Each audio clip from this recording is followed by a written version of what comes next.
I want to understand. యాక్చువల్గా kidney ఉంటుంది, kidney తర్వాత మూత్రనాళం ఉంటుంది, మూత్రనాళం తర్వాత బ్లాడర్ ఉంటుంది, బ్లాడర్ తర్వాత యురెత్రా ఉంటుంది, యురెత్రా నుంచి వెళ్ళి తర్వాత మనకు పురుషాంగం నుంచి వెళ్ళో లేదా పెనిస్ నుంచి వెళ్ళో లేదా ఎక్కడి నుంచి మూత్రం వెళ్తుంది.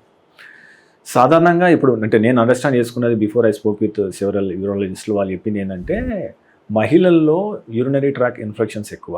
బికాస్ యురెత్రా అనేది పొడవు 4 సెంటీమీటర్లే ఉంటుంది, అది పురుషుల్లో మాత్రం 20 సెంటీమీటర్స్ వరకు ఉంటుంది. కాబట్టి ఏదైతే వైరస్ బయటకు వెళ్ళి వ్యాపిస్తుందో లోపలికి వెళ్ళడానికి టైం తక్కువ పడుతుంది మహిళల్లో అని చెప్పేసి అన్నారు. బట్ ఇక్కడ నేను డాటా చూస్తే ఏంటంటే బిఫోర్ 1 year ఉన్న మేల్ చైల్డ్లో యూరినరీ ట్రాక్ ఇన్ఫెక్షన్లు ఎక్కువ అని నేను చదువుతున్నాను.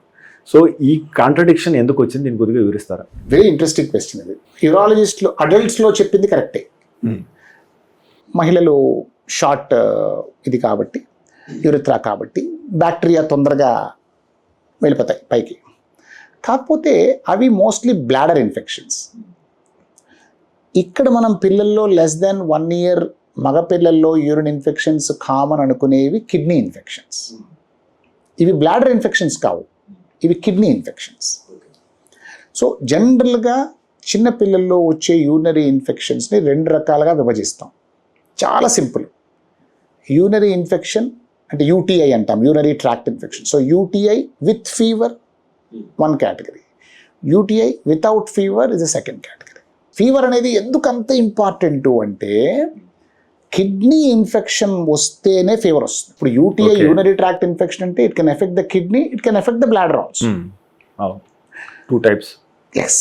సో కిడ్నీని ఎఫెక్ట్ చేసి పైలోనెఫ్రైటిస్ అంటాం, అక్యూట్ పైలోనెఫ్రైటిస్ అంటాం kidney infection medical terms. So kidney ఇన్ఫెక్షన్లో మాత్రమే ఫీవర్ వస్తుంది, బ్లాడర్ ఇన్ఫెక్షన్లో ఫీవర్ రాదు. ఇది పేరెంట్స్కి ఈవెన్ పీడియాట్రిషియన్స్కి కూడా చాలా ఇంపార్టెంట్ తెలుసుకోవడం. ఓకే. ఎందుకంటే బ్లాడర్ ఇన్ఫెక్షన్స్ కామన్గా బ్లాడర్ ఇన్ఫెక్షన్స్ ఇందాక మీరు చెప్పినట్టు ఓల్డర్ గర్ల్స్లో వస్తాయి. ఎందుకంటే ఇది ఒక టాపిక్, మళ్ళీ దీన్ని బ్లాడర్ బవల్ డిస్ఫంక్షన్ ఇది ఒక పెద్ద చాప్టర్ అయిపోయింది ఇప్పుడు ఈ రోజుల్లో. ఏమిట్రా అంటే స్కూల్కి వెళ్తారు, 4-5 ఏళ్ల వయసులో స్కూల్కి వెళ్ళటం మొదలు పెడతారు. స్కూల్లో బాత్రూమ్స్ బాగుండవు, ఎన్ని టాప్ స్కూల్స్ అయినా కానీ ఇప్పుడు పిల్లాడంటే వాడు దూరంగా నుంచొని పోసేస్తాడు, ఆడపిల్లంటే కూర్చొని పోయాలి.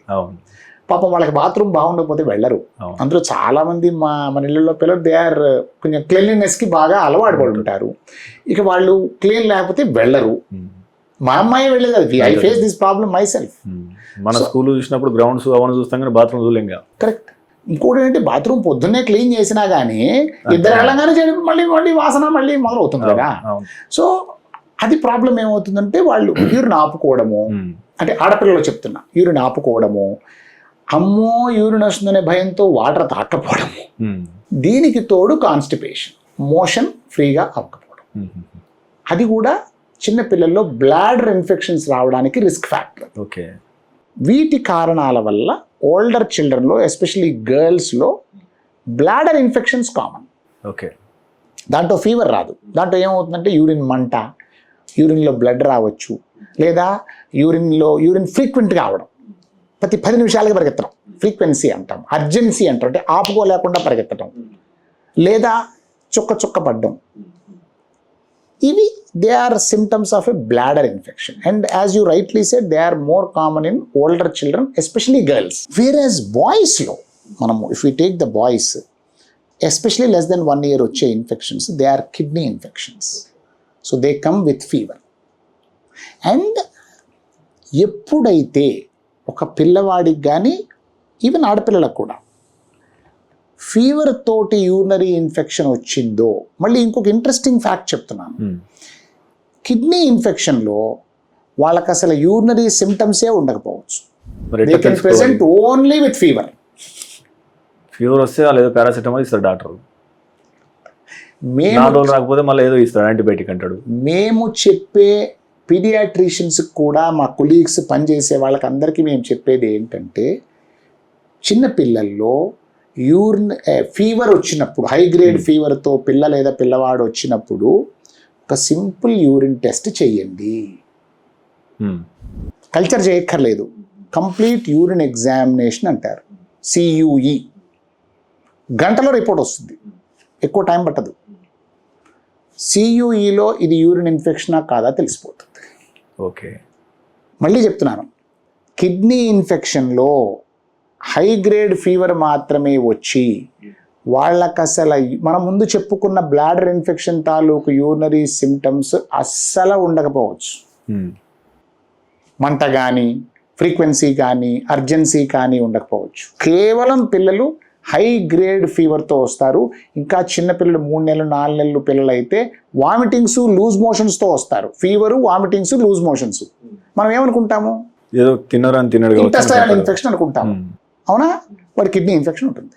సో ఒకటి జ్వరం వచ్చింది, టెస్ట్ చేసినాము, యూరిన్లో ఇన్ఫెక్షన్ ఉంది, బట్ స్టిల్ అనుకోరు కదా సార్ కిడ్నీ ఇన్ఫెక్షన్ అని చెప్పేసి.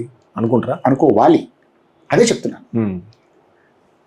ఎవరికైనా సరే ఫీవర్ వచ్చి హై గ్రేడ్ ఫీవర్ వచ్చి యూరిన్ టెస్ట్లో నంబర్ ఆఫ్ పస్సెల్స్, చాలా కంప్లీట్ యూరిన్ ఎగ్జామ్ చూసేదంటే పస్సెల్స్ నార్మల్గా up to 5 పస్సెల్స్ are okay.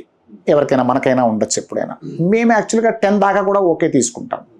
So but more than 10 పస్సెల్స్ యూరిన్లో ఉంటే కంప్లీట్ యూరిన్, ఎస్పెషల్ నైట్రేట్స్ అని ఇంకోటి ఉంటుంది, అది పాజిటివ్ వస్తుంది. ఈ 2 ఉంటే యూరిన్ టెస్ట్లో, కంప్లీట్ యూరిన్ ఎగ్జామినేషన్లో you have to take it as a kidney infection. అంటే ఫీవర్ ఉంటే, ఫీవర్ లేకుండా యూరిన్ సిమ్టమ్స్ ఉండి, మంట గింట ఉండి యూరిన్ పాజిటివ్ వస్తే అది bladder infection.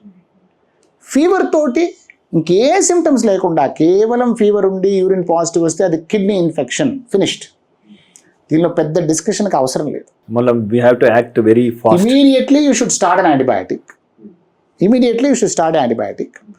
Before giving the first dose of antibiotic urine కల్చర్కి పంపించాలి. ఎందుకంటే యాంటీబయాటిక్స్తో మనం మారిపోతుంది కాబట్టి. కరెక్ట్. కల్చర్కి పంపించేసేసి నెక్స్ట్ శాంపులే బాగా వచ్చాడు, నిన్నటి నుంచో మొన్నటి నుంచో హై గ్రేడ్ ఫీవర్ ఉన్నది, ఏదో వామిటింగ్స్ ఉన్నాయి, ఏదో ఉన్నాయి, ఇంకేం మేజర్ సిమ్టమ్స్ ఏం లేవు, ఇదే మెయిన్ సిమ్టము, అదే కదా కామన్గా, అదే కదా. మనకి పారాసిటమాల్ ఇస్తున్నాం, ఒక 4 గంటలు తగ్గుతుంది, 6 గంటలు మళ్ళీ వస్తుంది. Before you do anything else, no harm. Simple test ఎంతండి, 100-200, it's not costly. Also CT scan చేయట్లా మనం, just get a complete urine examination. మీరు తీసుకునే అదే మందులు, అదే నాణ్యమైన మందులు, కానీ సగం ధరకే. అవును, మెడ్ ప్లస్ బ్రాండ్స్ పై 50 to 80% తగ్గింపు.